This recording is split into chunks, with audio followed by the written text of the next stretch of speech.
Welcome to Leading with Empathy and Allyship, where we have deep, real conversations to build empathy for one another and to take action to be more inclusive and to lead the change in our workplaces and communities.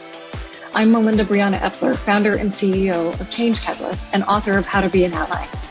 I'm a diversity, equity, and inclusion speaker, advocate, and advisor. You can learn more about my work and sign up to join us for a live recording at ally.cc. All right, let's dive in. Hello, everyone. Today, we are talking with Dr. Meag-gan O'Reilly, staff psychologist at Stanford University and CEO and co-founder of Inherent Value Psychology, Inc. We'll be discussing how embracing anger can be a pathway to empathy and also a pathway to our resilience. And then we'll also talk about system-centered language as an alternative to some of the current language that we use around oppression and marginalization. On screen are ASL interpreters Sarika and Ruby from Interpreter Now, our incredible partners, and you can learn more about them at www.interpreter-now.com. Well, hello, Meag-gan. Hey, welcome. Happy to be here. Yeah, good to see you.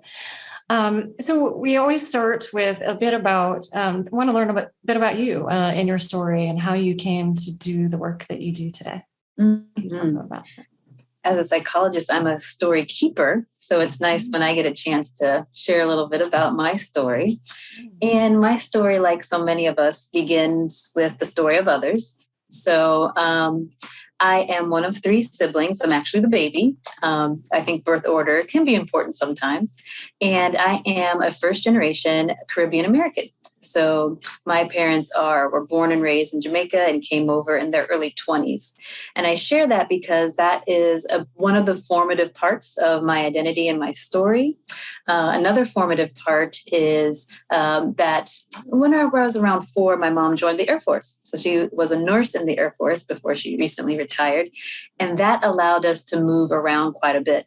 When I was younger, I saw it as being uprooted. Like I went to 3 different high schools. That was hard. But I also lived in Italy for 3 years, Arizona, Texas, a lot of different places. And I think that started my appetite for difference, for culture, for just all the different ways and permutations that life manifests and all the different walks of life. So lastly, tying these two together, being the baby, I saw my brother go before me, my sister go before me, and my oldest sister had depression growing up, and she would go to therapy and come back better. And I wanted to be a part of that magic. So that's what led me to study psychology in undergrad and graduate school. And also inspired by my sister, I spend a lot of my therapeutic work with marginalized groups, particularly Black folks in STEM, Black women in STEM, anywhere where we're charting a course and being trailblazers. So here at Stanford, I created the first satellite clinic for Black students across the African Diaspora to really kind of lower that barrier to getting into therapy. We know the Black community might not utilize therapy in the same way at the same rates. So I created a satellite where they can not come into the health center, but start getting their foot in the door with therapy. So one of the things I'm most proud of my tenure here at Stanford. Awesome. And we have talked about we have talked with a few therapists actually on the show, specifically therapists that work with Black and brown men and also women and BIPOC folks in general. Mm-hmm. Can you talk a little bit about your work specifically and what that looks like? Mm-hmm. Yeah, that'd be interesting. So, jumping off from the satellite clinic, I really kind of specialize in undergrad and graduate students, and who are experiencing all the other things grad students at Stanford are experiencing. The imposter syndrome, some stereotype threat, the transition anxiety, but these Black students are also holding active trauma, grief. Given just last year, there's a lot more of that heaped on their plate. The post-COVID transitioning from Zoom school to back to in-person. So they're holding what everyone else is holding, plus the elements of their race-based, identity-based discrimination and trauma. And the kicker for me is oftentimes these students, although bright in their own fields, don't know that they're experiencing trauma. And so they just think they're failing at something or not doing something well. And so I've been specializing with high achievers for a while now. And one of the things I see that's really quite tragic is because they're high achieving, they usually attribute what they're experiencing to themselves. And that's usually helpful because, if they don't get an A on the test, they're like, what could I have done better, study more, get this help or technique? But when it comes to systems of oppression and they're attributing the outcome to themselves, it's a very different experience. And they go off and solving the wrong problem, which is them, right? I just need to do differently, or I need to figure this out, or I need to try more. And that's really not the antidote to oppression. So a lot of my job is educating, teaching people how things work, how it manifests in their life, and then how to cope, but also resist and push back on systems where they can. And also how to center joy and how to center alignment with who they are. So that has been a lot about my work, let alone the evidence-based treatments for all the other things. But that part is where liberation psychology comes in. There's so much in that.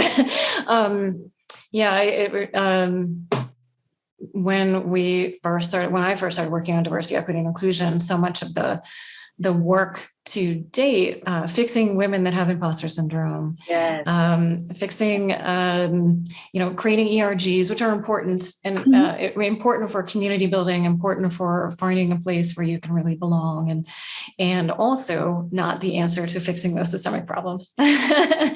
Yeah, I think it would be, if you could talk a little bit about, you talked about both resistance and resilience in there, I think.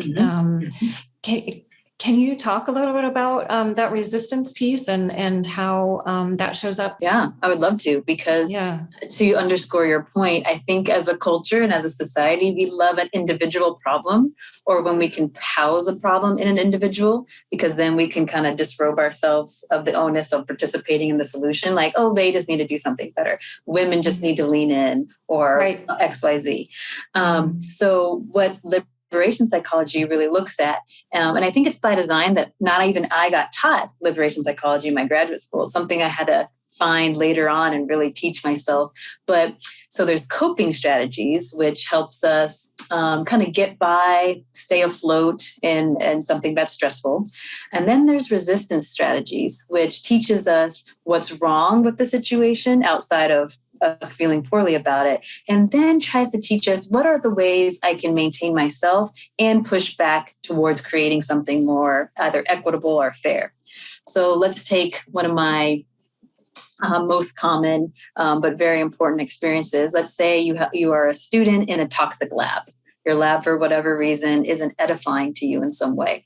Coping would be how do you kind of sit still, be quiet, get the work done, show up on time, maneuver whatever the toxicity is. Maybe it's how you're being talked to or the use of materials. How do you just kind of persist, right? But resist, not assert yourself too much. Yes, just kind of stay in and assimilate, really. And then resistance would say, okay, what are you needing that you're not getting? And how can you show up in the space that, one, communicates that you need that thing, two, advocates, partners with others, allies, as well as other people also not getting what they need, and come up with a way to make that voiced. And a lot of times that's a very fearful thing for students because there's a lot of power in the PI and student dynamic. So resistance is a little bit more about how do I actually change it for the better for myself rather than just survive in it. Mm-hmm. Yeah. I think that might be a good segue into talking about anger. Yes. So when we discussed what you were passionate about before this segment, you said anger. And can you talk a little bit about why? Yes. And my relationship with anger, I'll call it a relationship, has evolved over time. Again, going back to my origin story, being first generation children of an immigrant, part of, I think, a lot of our immigrant story is assimilate, accommodate, just do a good job, don't ruffle feathers. And inherently, that also subliminally says, don't be angry, right? Don't don't have a reason for any dissension, right? Or attention on yourself. And so for a while, I was disconnected from my anger, right? I thought that was the more palatable and successful way to be. However, in therapy, hypocritically, I would tell my clients to access their anger. From that seat, I tell people that anger is the most informative emotion, and I believe that it is. And so tapping into my own anger really kind of hit during COVID. When I wrote SystemCentered Language and started tapping into all the things that we could no longer ignore that either was affecting my life or really now that I'm a mother, what type of world do I want my daughter to inherit who's 3? And is that happening fast enough? And anger is telling me it's not. And so my anger has really just bubbled up over the last couple of years. Mm-hmm.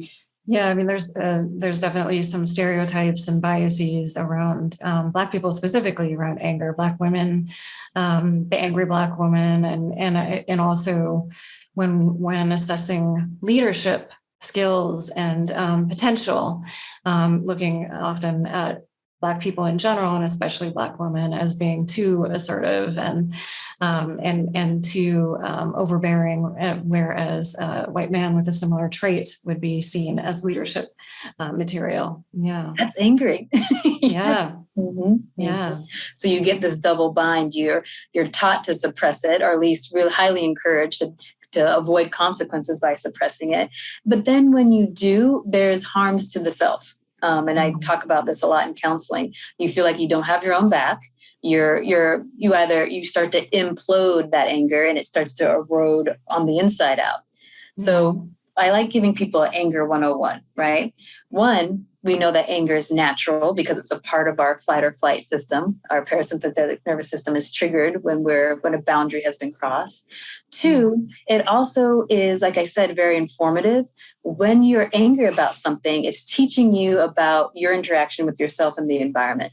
And if we have been taught to suppress that, it's really interesting that then we don't have the data from our anger necessarily to inform some type of change. And so I think it's, interesting that anger is the emotion that women, people of color have been taught to suppress because it's really our gateway into what needs to change.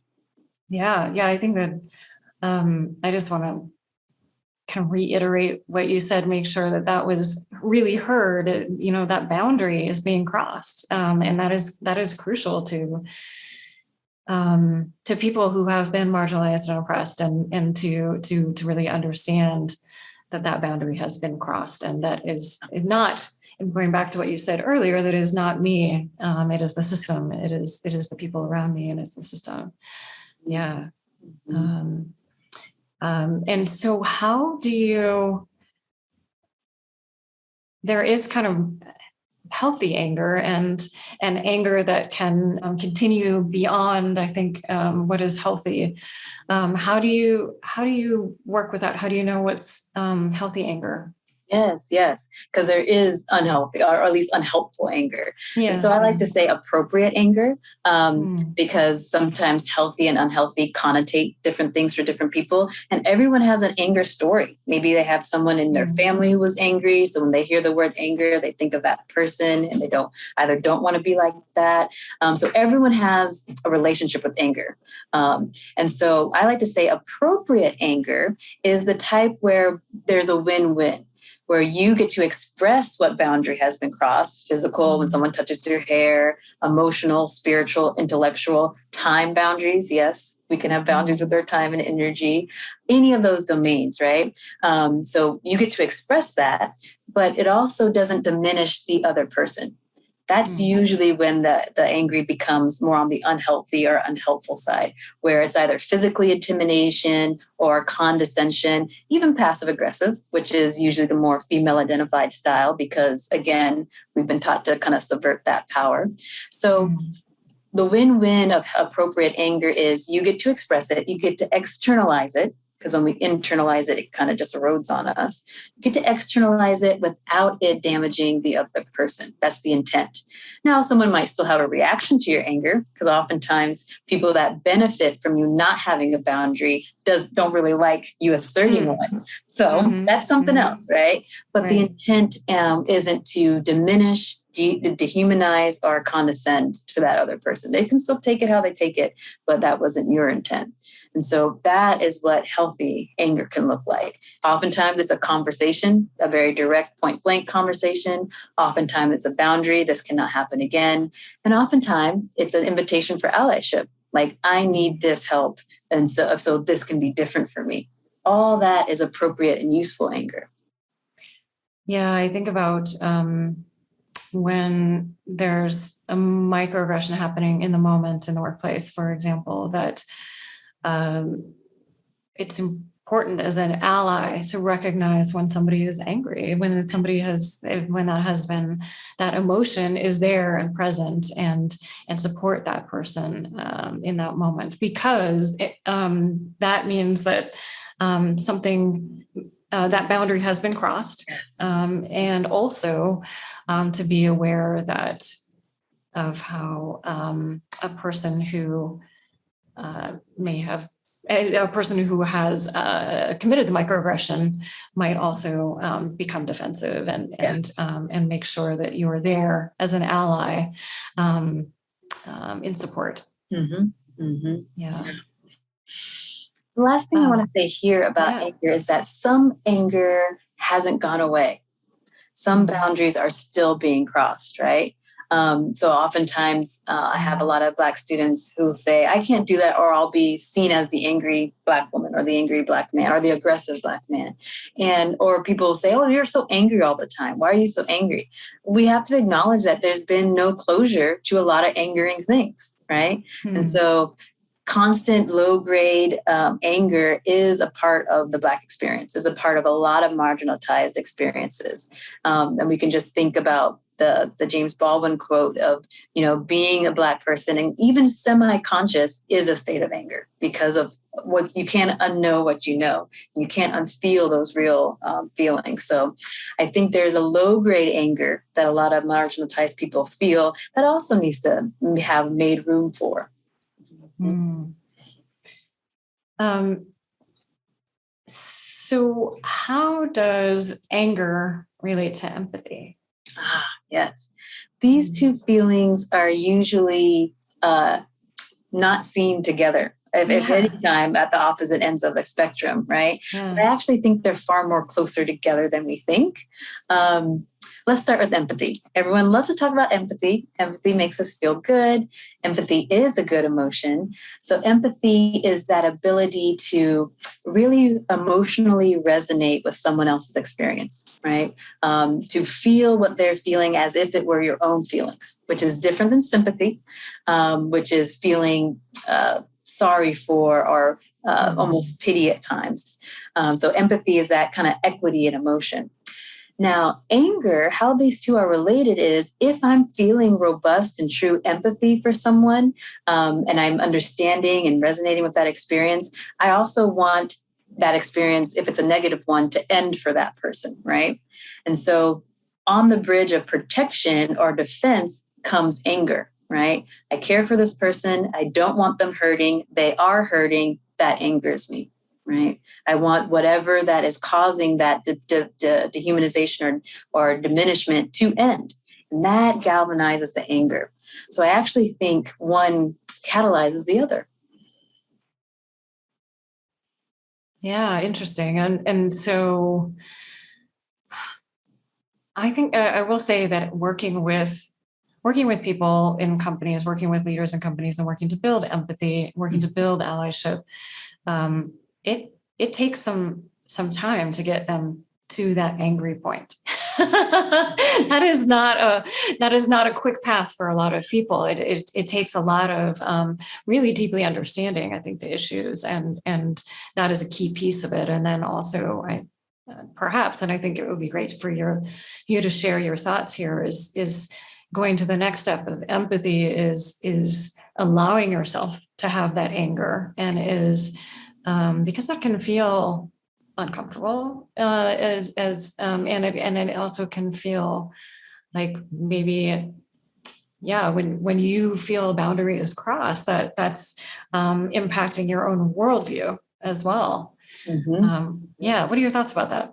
I think it has to get to the worldview level. So taking off my psychologist hat or just moving it over to the side like a beret and putting on my consultant hat, I think anger is critical, but people think anger is unprofessional, right? And so they kind of push it out of the workspace, right?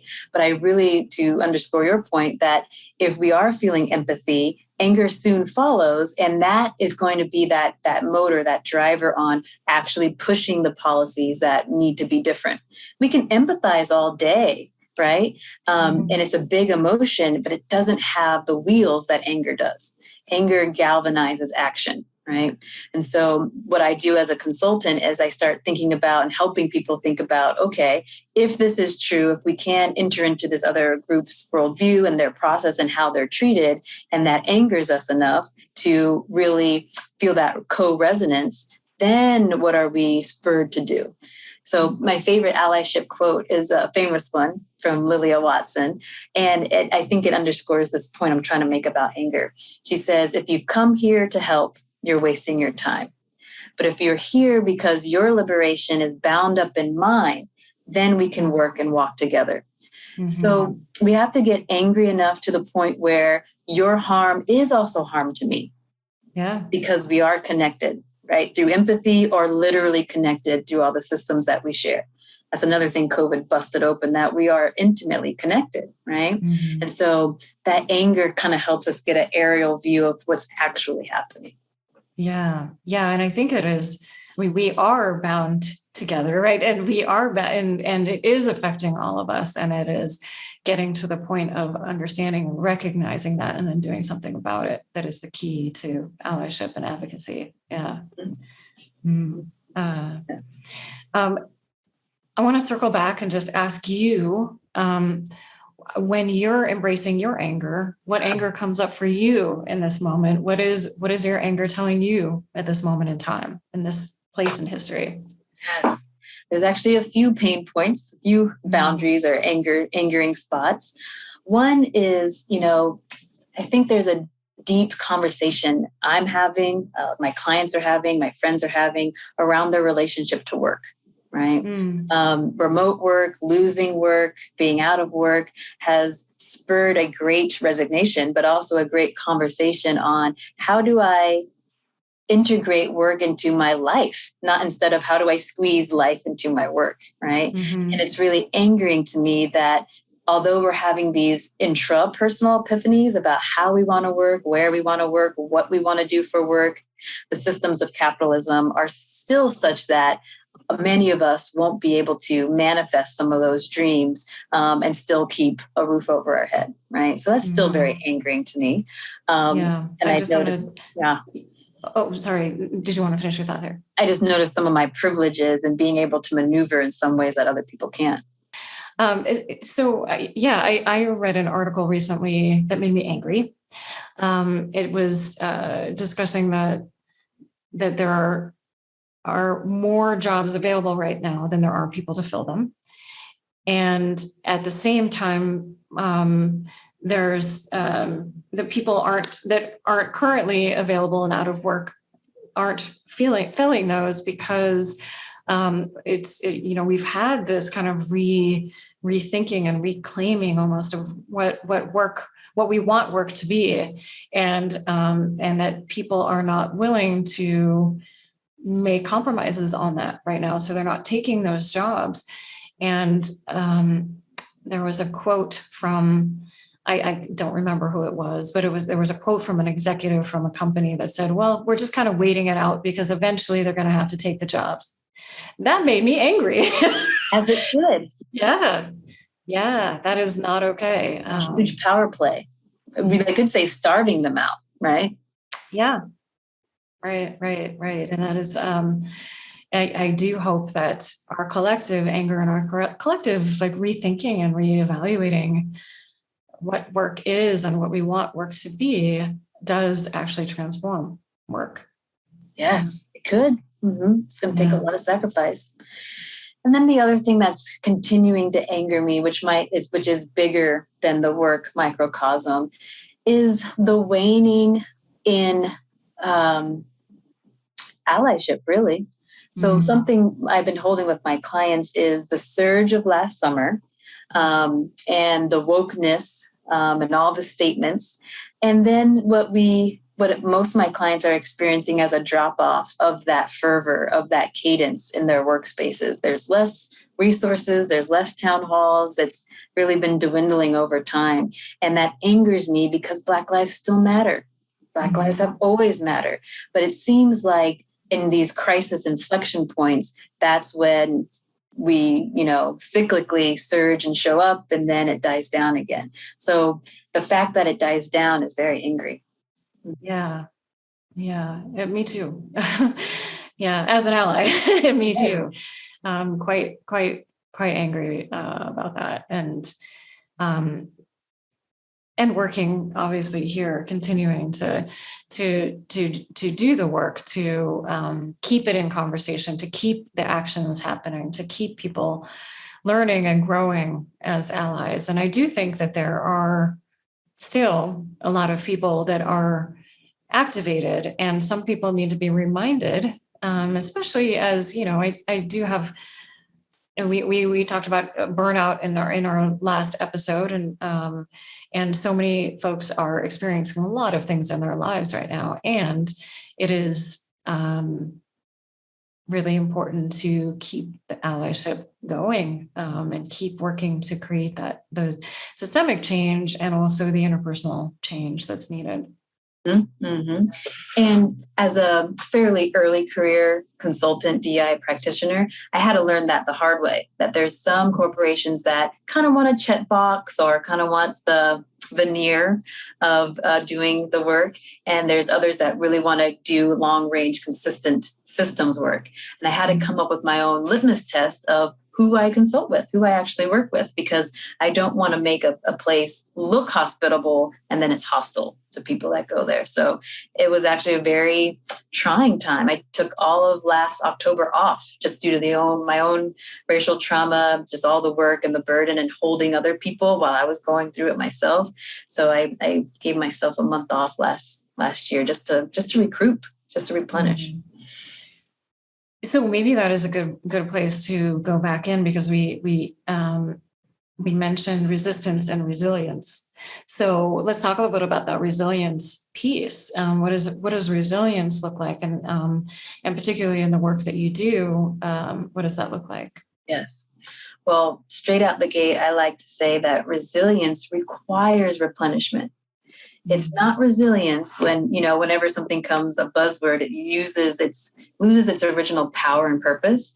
And what resilience looks like now is just keep grinding, when that's not resilience in my book. Resilience, originally in the psychological literature, is how quickly are you able to adapt and bounce back to pre-impacted state, not staying impacted and just finding a way to keep going. That's kind of what resilience is coded, at least at really high places. Yeah. So true resilience is, how do I stay backfilled? How do I stay replenished? If I were to go mechanical and use a car analogy, how do I make sure my brake pad is thick so I'm not grinding on my gears, right? Mm-hmm. So for me, resilience looks like regular breaks, having tribe and community who can kind of keep my perspective on the level. I think when you're doing allyship and social justice work, it is angering at so many times that that anger can start to, I don't want to say warp your lens, but kind of make you more anarchist than collaborative at times, right? You just want to burn it down and start over. But there is a method that will get you there further than that, right? And so tribe, breaks, and then joy. I love talking about joy as a type of resilience and resistance, because not all that you want to be dealing with is the hard, heavy, bad stuff. You also want to center your alignment, things that bring you just sheer unadulterated joy that's not going to show up on your resume or anything you're doing. And it really keeps you afloat. It really keeps you engaged with the goodness of life, because that's here for all of us. Yeah. And the ideal is that joy isn't just when you stop working. Joy is within your work as well, right? And that is some of that redefinition of work, I think, that several people in the world are looking at. Yeah. Is the hope, right? That you're spending that 9 to 5 contributing and tapping into something that gives you a larger sense of connectivity and purpose. Yeah. Yeah, absolutely. Okay, so let's talk a bit about what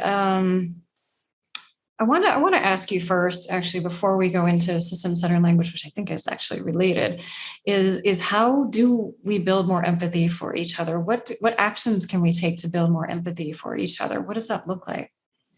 It can look like a lot of different ways, and not all of these are a heavy lift at all. I know that as humans, we're hardwired for empathy. We have mirror neurons in our brain that pick up what someone else's facial expression is, even their body language. I don't know if you've ever experienced this, but sitting across from maybe a girlfriend or someone you're talking to, and they're using a certain hand expression, or they're sitting like this, and eventually you're sitting like this. Like it's in us, woven into our fabric already to cohese and connect on this level. So I like letting people know that it's not something you have to download or change about yourself. It's the hardwire is already there.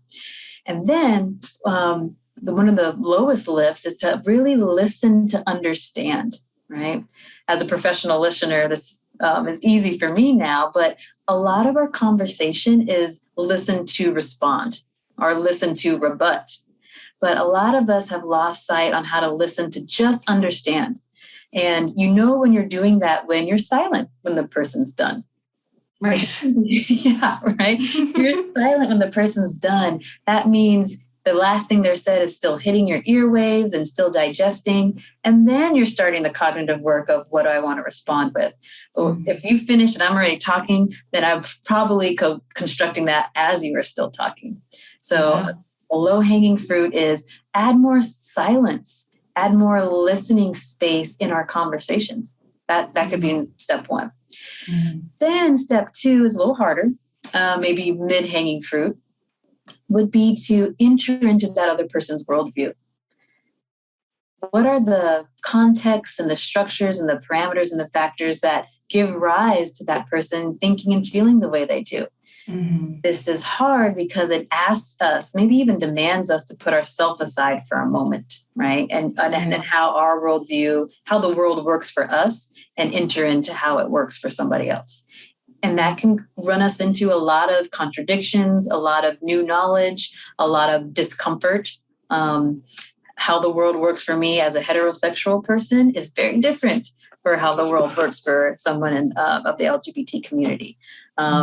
Me as a citizen, me as a petite person, very different for people without those identities. So I have to actually just take their word for it and believe their truth for just a moment to really enter into their worldview. Right? That fosters empathy. So we listen, we enter into their worldview, and then we might be able to ask a question or a clarifying statement or to dig deeper, right? I like to say psychology is more archaeology. I'm usually digging through layers of history and sediment and experiences to really get down to the core of who someone is. But that's only after listening and stepping into the world that they have for themselves. Yeah, I would add, because I studied cultural anthropology, that it is that those cultural systems and that impact our own worldviews too, that are so important as well. Yeah. So let's talk about system-centered language. You wrote an article about system-centered language, and we'll link to that in the show notes so everybody can take a look at that. Can you talk about what that means and why it's important? And how it relates to, I think, to anger. So system-centered language. It's related to what we're talking about anger, because this article was birthed out of anger. So if we remember early COVID, where the CDC for the first time started having demographic data about who was getting ill from COVID more. We found that it was Black and Brown communities.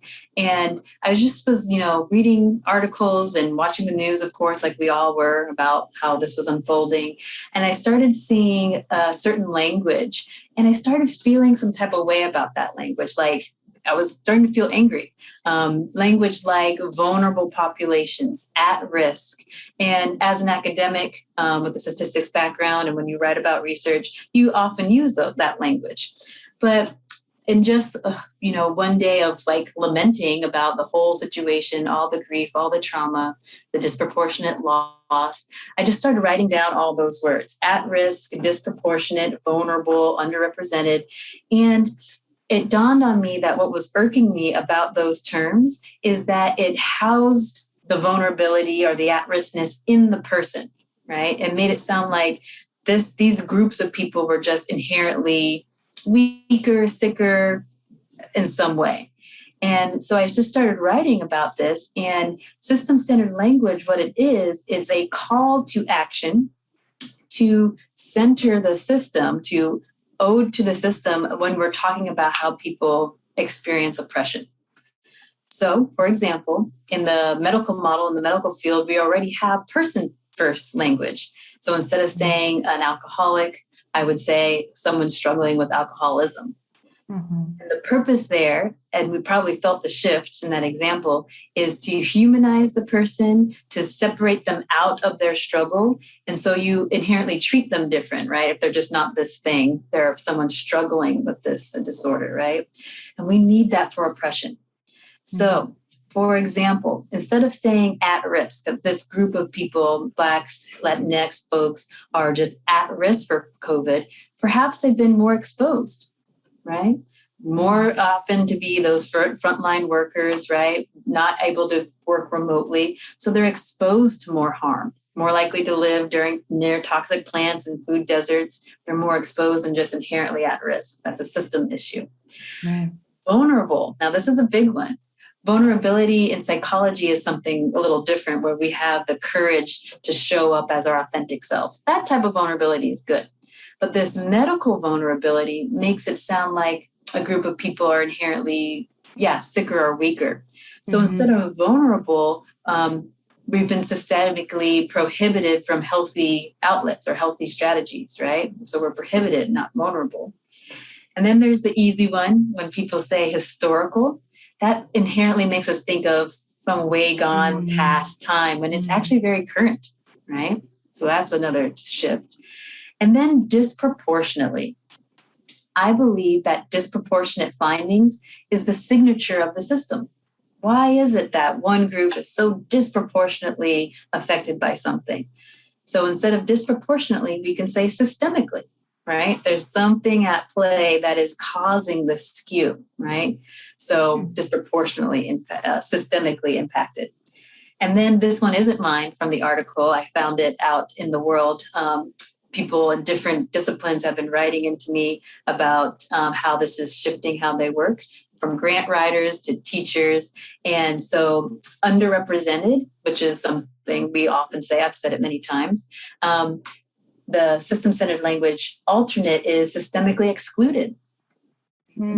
There's policies in place that have kept people out, right? Rather than you're just not making it in. Very different, powerful shift. And I believe system-centered language is important because, one, we can all use it. We're all have a seat at the allyship table. And two, it actually sets a frame that's different and helps us actually channel the energies in the right direction. Much like intersectionality, set a frame to help us hold that there's actually overlapping injustices at the intersections of identities.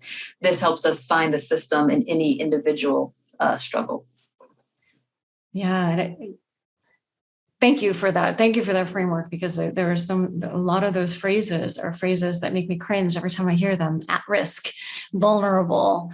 Even underrepresented is, I think people have been struggling with, that's not really right, but what is right? There isn't a perfect name in my book. I talk about how, there is no, underrepresented is the closest I could get, but there is no perfect word. Somebody please invent it.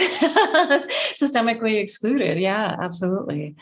So I think that is, it's not, I don't know if it's anger that when I hear at risk, I'm not sure, maybe there is some anger in that. It's like you're labeling kids as less than in some way when you say at risk youth, right? That